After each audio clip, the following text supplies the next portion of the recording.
Welcome to the second lecture of resonance, in which we study about some rules of resonance structures. So let's have a look at the lecture in detail.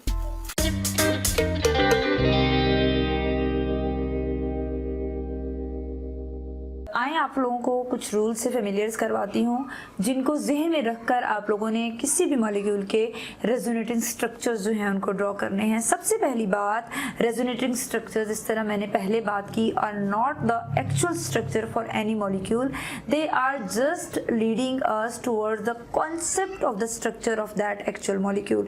ये exist नहीं करते। For example, जब हम benzene के resonating structures की बात करते हैं, बेंजीन की इस तरह से 5 रेजोनेटिंग स्ट्रक्चर्स जो हैं वो ड्रॉ हो सकते हैं, और ये जो 2 ऐसे रेजोनेटिंग स्ट्रक्चर्स हैं जिनके बारे में ये अज्यूम किया जाता है that they are major contributing structure and these are the minor contributing structures. Major contributing structures are those structures जिनका स्ट्रक्चर बहुत ज़्यादा रिजेंबल कर रहा होता है towards the actual structure, ठीक है। लेकिन बेंजीन का जब हम स्ट्रक्चर देखते हैं तो कोई भी बेंजीन का स्ट्रक्चर इन 5 रेजोनेटिंग स्ट्रक्चर में से किसी के साथ भी मैच नहीं करता। एक्चुअली जब हम बेंजीन बाजार से परचेज करते हैं तो बेंजीन इस तरह से मेंशन होता है वहाँ पर। और जब हम बॉन्ड एंगल्स की बात करते हैं, बॉन्ड लेंथ की बात करते हैं, तो डबल बॉन्ड की जो लेंथ होती है वो हमारे पास होती है 1.54 एंगस्ट्रम, और जो सिंगल बॉन्ड होता है उसकी लेंथ होती है 1.34 एंगस्ट्रम। लेकिन जो बेंजीन में हमें बॉन्ड देखने में मिलता है उसकी ना ही तो ये वाली बॉन्ड लेंथ होती है ना ही ये वाली होती है, बल्कि उसकी होती है 1.39 एंगस्ट्रम। इसका मतलब है कि बेंजीन के अंदर जो बॉन्ड हमें देखने में मिल रहा होता है वो इन बिटवीन होता है, between the single and double bond. उसकी प्रॉपर्टीज जो होती हैं ना प्योर सिंगल बॉन्ड वाली होती है ना ही प्योर डबल बॉन्ड वाली होती है, ठीक है।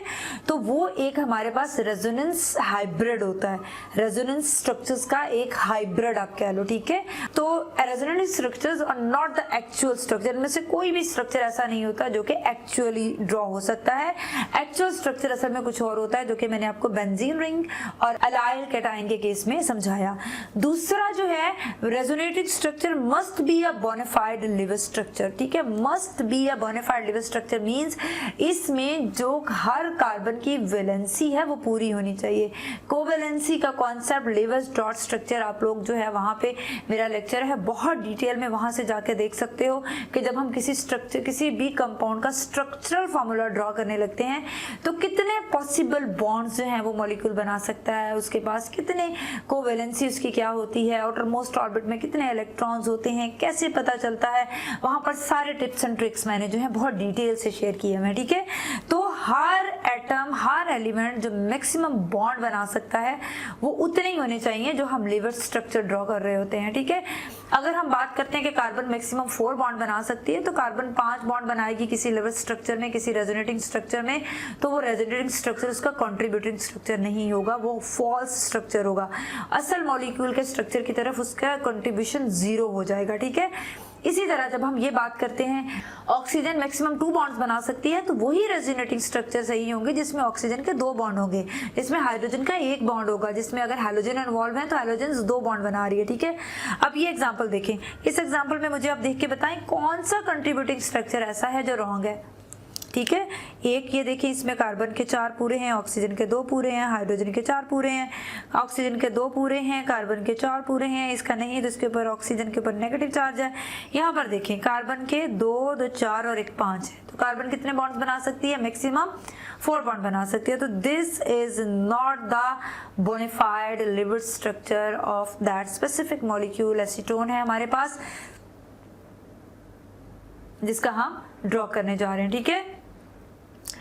तीसरा रूल है जी रेजोनेंस का, दैट इज रेजोनेटिंग स्ट्रक्चर्स में only electrons are allowed to move.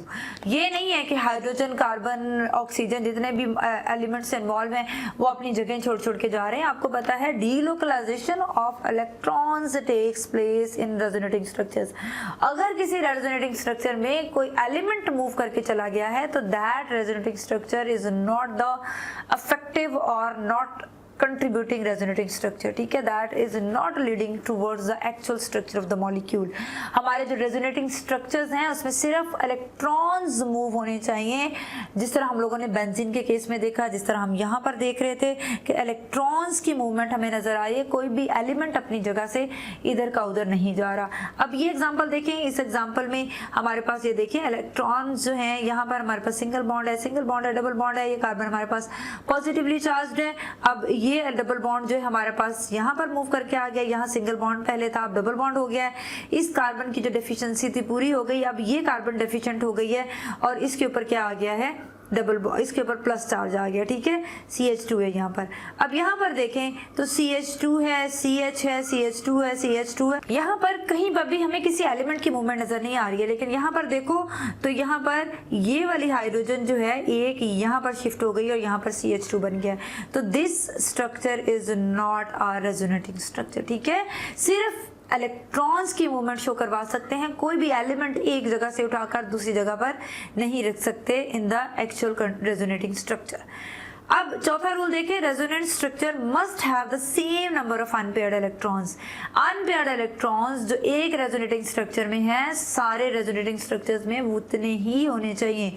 ऐसा नहीं है कि किसी में कम और किसी में ज्यादा हो रहे हैं। इसका मतलब है कि अनपेयर्ड इलेक्ट्रॉन्स को पेयर्ड इलेक्ट्रॉन्स में शिफ्ट करने के लिए हम कोई उसमें एलिमेंट के साथ उसका रिएक्शन करवा रहे हैं, तो हम कोई ना एलिमेंट ऐड कर सकते हैं ना रिमूव कर सकते हैं।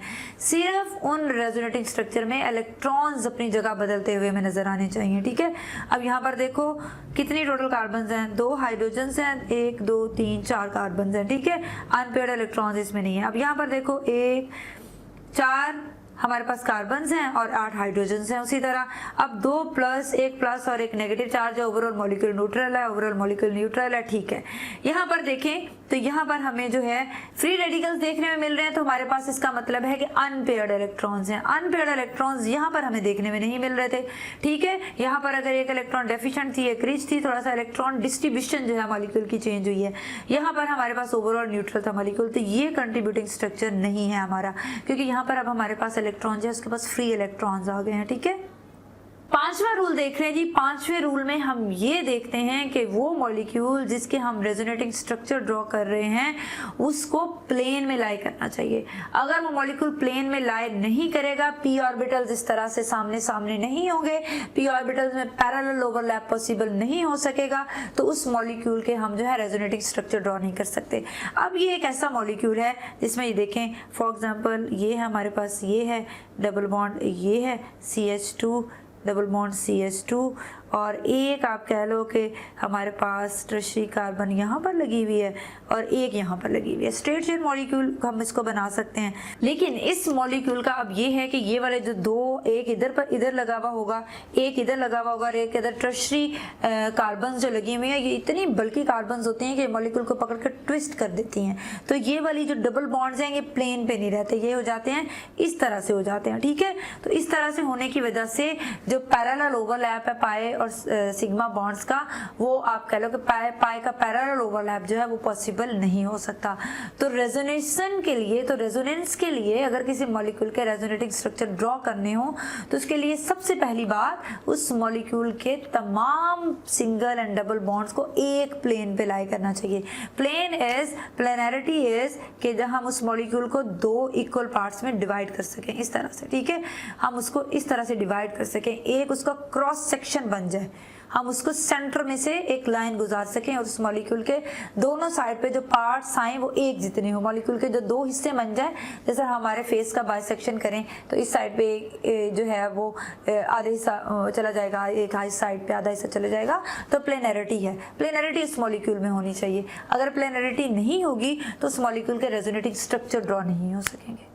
So this is all about the resonance. We will meet soon in the next lecture. Till then, stay happy, keep learning, and don't forget to subscribe my channel and press the bell icon and like and share my videos if you are getting from them. And comment section में अपना feedback जरूर देते हैं।